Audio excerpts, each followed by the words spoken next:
China's ability to rally 57 countries to join its new $100 billion Asian Infrastructure Investment Bank, AIIB, has been seen widely as a major victory for the country. But now the real work begins, the task of getting the bank up and running before the end of the year, and analysts are not downplaying the huge challenges that lie ahead. In the short space of 6 months, the bank has seen its slate of founding members more than double from 21 initial members. The final list of founders that was announced April 15 includes countries from the Middle East, South America, Europe, Africa, and Asia. The United States and Japan have refused to join, citing concerns about the bank's transparency and fair governance, as well as its ability to uphold high environmental and labor standards. But as the number of members grew in recent weeks, with many of the United States allies stepping up to join, the focus has shifted more to ways US and Japan-led financial institutions such as the International Monetary Fund and Asian Development Bank could cooperate with the new global bank. Development shortfall. A key aim of the bank is to help meet Asia's massive $800 billion need annually for highways, railways, ports, telecommunications, energy and electricity projects.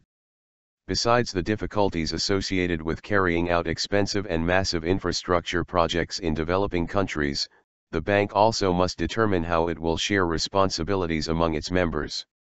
Members expect to have a stake in the institution's work that is equal to the share of money they invest. It is unclear just how many of the projects will go to Chinese firms, which are eager to find projects overseas as China's economy cools at home. According to financial magazine Caijing, the jockeying for positions of leadership within the bank has already begun among founding members. The rules for how the bank will be governed are still being worked out. Chinese state media have said they will be finalized at meetings next month. China will certainly want to keep enough of the total ownership to maintain a predominant voice in decision-making, said economist Barry Naughton. We can expect they'll have probably at a minimum say 25 to 30%, which would be enough generally to give them the dominant voice, he said. But at the same time it's unlikely they will have more than that, and so they will have to listen to and coordinate with other founding members of the bank. Dominate or coordinate. China has said no country will have veto power at the bank, but also that the interests of members in the region will come first to ensure that they have a full voice in its operations. According to state media reports, nearly 75% of the bank's authorized capital of $100 billion will come from countries in Asia, such as South Korea, China, and Australia, while the remaining portion will come from those outside of the region such as Britain, Germany, and Brazil, according to state media reports. AIIB Secretary General Jin LeCun has said this does not mean China will dominate the bank's decision-making. Speaking at a development forum in Beijing last month, Jin said that as the bank's biggest shareholder, China will have no special privileges, but instead will have responsibility in ensuring the bank's success. China will follow existing international standards and will not behave like a big boss, he said.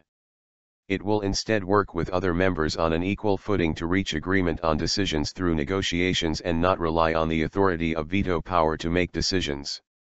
China's establishment of the bank has been seen by some as a challenge to existing U.S.-dominated institutions such as the International Monetary Fund and World Bank or the Asian Development Bank.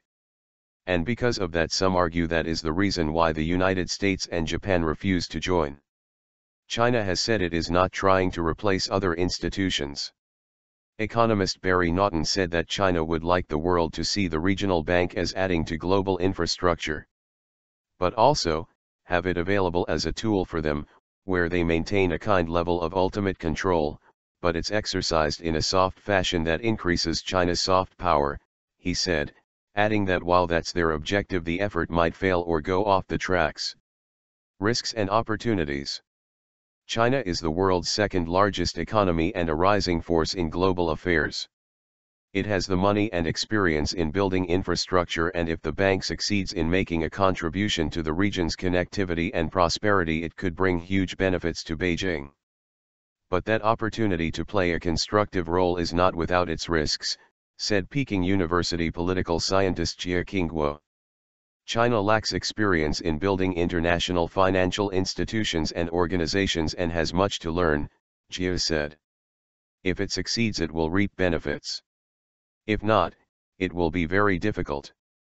Jia adds that ensuring quality of projects and balancing relations with all of the founding members will also be a big challenge.